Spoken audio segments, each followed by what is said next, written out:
हो गया खरी हो हमर यार मनावा तो एक बेर बात कर लगे।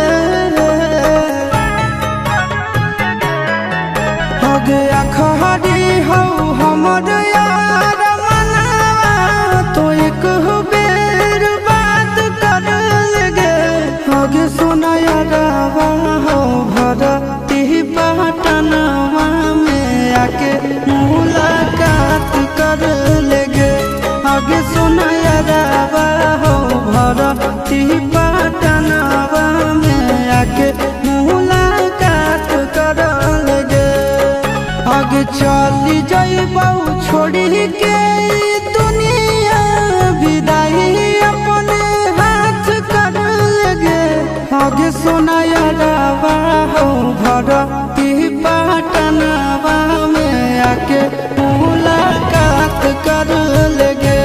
आगे सुना यारवा हो भरती पटनवा में आके मुलाकात कर लेगे।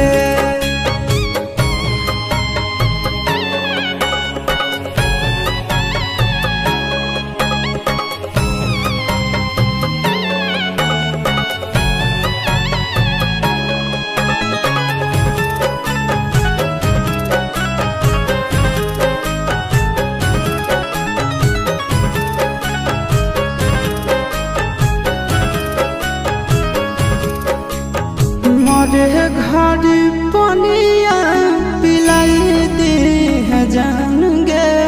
कफन ओढ़ाई दी है टूटत ही जब प्राण गे।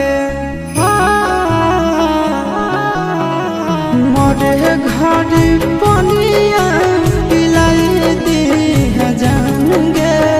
कफन ओढ़ाई दी है टूटत ही जब प्राण गे। हगे हमारा से तोरा जाती प्यार होता भेंट साथ छात कर लगे। हगे सोना